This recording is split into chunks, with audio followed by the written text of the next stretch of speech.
D M K ಎರಡೂ ಒಂದಾಗೋದು. ಅಣ್ಣಾ D M K ಅಂತ ಈಗಾಗಲೇ ಕೇಂದ್ರದ ಜೊತೆ ಹೊಂದಾಣಿಕೆ ಮಾಡಿಕೊಂಡು BJP ಜೊತೆ ಹೊಂದಾಣಿಕೆ ಮಾಡಿಕೊಂಡು ಬಂದಿದ್ದನ್ನು ನಾವು ಗಮನಿಸಿದಾಗ ಅವರು ತಮ್ಮ ಸಿದ್ಧಾಂತ ಒಟ್ಟು ಅಧಿಕಾರ ಸಿಕ್ಕರೆ ಸಾಕೋದಷ್ಟೇ ಇರುವುದರಿಂದಾಗಿ ಇವೆಲ್ಲನೂ ಸೂಕ್ಷ್ಮ ಅಭ್ಯಾಸ ಮಾಡಿದಾಗ ತಮಿಳುನಾಡಿದ್ದು ಇದೆಲ್ಲೇನು ಮುಂದಿನ ದಿನದಲ್ಲಿ ಗದ್ದಲಕ್ಕೊಳಗಾಗ್ತದನ, ವಿಜಯ್ ಅವರು ಅಧಿಕಾರ ಹಿಡಿದಲ್ಲಿ ಸೋಲ್ತಾರೆ ಏನಾಗ್ಬೋದು ಅನ್ನುವಂಥದ್ದು ಮತ್ತು ಪ್ರಶ್ನೆಗಳಿದ್ದಾವೆ. ಆ ದಿಶೆಯಲ್ಲಿ ಒಂದಿಷ್ಟು ರಾಹುಲ್ ಗಾಂಧಿಯವರು ಎಚ್ಚರಾಗಿದ್ದಾರೆ ಈ ಒಂದು ಡೆವಲಪ್ಮೆಂಟ್ ಸಲುವಾಗಿ. ಅದೇ ಕಾಲಕ್ಕೆ ಅವರು ಪೂರ್ಣ ಪ್ರಮಾಣದಲ್ಲಿ ನಮ್ಮ TVK ನಾಯಕ ವಿಜಯರ ಜೊತೆಗೆ ತಮ್ಮನ್ನು ತಾವು ಜೋಡಿಸ್ಕೊಂಡಿದ್ದರಿಂದಾಗಿ ಮುಖ್ಯವಾಗಿ ಏನಾಗಬೇಕಾಗಿತ್ತಪ್ಪ ಅಂತ ಆಗ್ಯದಂದ್ರೆ ಕಾಂಗ್ರೆಸ್ಗೆ ಯಾವುದೇ ಪ್ರಸಂಗದಲ್ಲಿ BJP ವಿಚಾರಧಾರೆಯ RSS ವಿಚಾರಧಾರೆಯ ಪಕ್ಷ ದಕ್ಷಿಣಕ್ಕೆ ಬರೋದು ಬೇಡ ಆಗಿದೆ ಅವ್ರಿಗೆ. ಯಾಕಂದರೆ ಎಲ್ಲ ವಿಚಾರವಾದಿಗಳಿದ್ದಾರೆ. ಒಮ್ಮೆ ಇಲ್ಲಿ ಎಂಟ್ರಿ ಆದ್ರಪ್ಪ ಅಂದ್ರೆ ಮತ್ತೆ ಮನಸ್ಸು ಕಲುಷಿತ ಮಾಡ್ತಾರೆ ಅನ್ನೋಂಥ ಭಾವದ. ಅದು ಯಾರು ಕಲುಷಿತ ಮಾಡ್ತಾರೋ ಇಲ್ಲವೋ ಗೊತ್ತಿಲ್ಲ.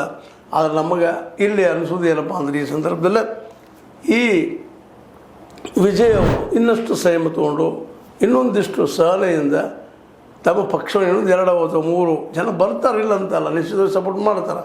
ಆದರೆ ಅವ್ರ ಬೇಡಿಕೆಗಳು ಮಾತ್ರ ಸಹನ ಮಾಡಲಿಕ್ಕೆ ಆಗದೆ ಹೋದ್ರೆ ಕೆಲವೊಂದು ಸಹಿಸಬೇಕಾಗ್ತದೆ.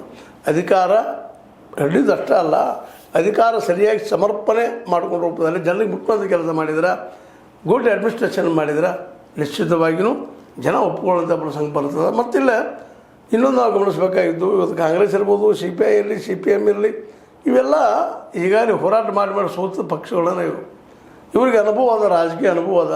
ಅವ್ರು ಹೇಳಿದಂಥ ದಾರಿಯಲ್ಲೇ ಇವ್ರು ಹೆಜ್ಜೆ ಇಟ್ಕೊಂಡು ಹೋದ್ರಪ್ಪ ಅಂತಂದ್ರೆ ನಮ್ಮ ವಿಜಯ್ ಅವರಾಗಿರ್ಬೋದು ಮತ್ತೇನೋ ಆಗಿರ್ಬೋದು ಒಳ್ಳೆಯ ರಿಸಲ್ಟ್ ಬರ್ಬೋದು ಅಂತ ಒಂದು ತರ್ಕದ. ಈ ರಾಜಕೀಯದಲ್ಲಿ ಏನು ಯಾವ ಸರಿ ಯಾವ ತಪ್ಪು, ಯಾರು ಒಳ್ಳೆಯವರು ಯಾರು ಕೆಟ್ಟವರು ಅಂತ ಹೇಳೋದು ಸಹಿತ ಇವತ್ತು ಕಷ್ಟ ಆಗ್ಯದ.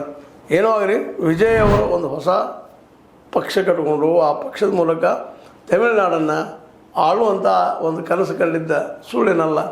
ಅದು ಈಡೇರುವಂಥ ಸಮಯದಲ್ಲೇ ಈ ಒಂದು ಏನಪ್ಪ ಅಂತಂದ್ರೆ ಅತಂತ್ರ ವಿಧಾನಸಭೆ ನಿರ್ಮಾಣ ಆಗಿದ್ದ ನಿಜವಾಗಿಯೂ ವಿಜಯ್ ಅವರ ಬೆಳವಣಿಗೆಗೆ ದೊಡ್ಡ ಪೆಟ್ಟಾಯಿತು ಅಂತೇಳಿ.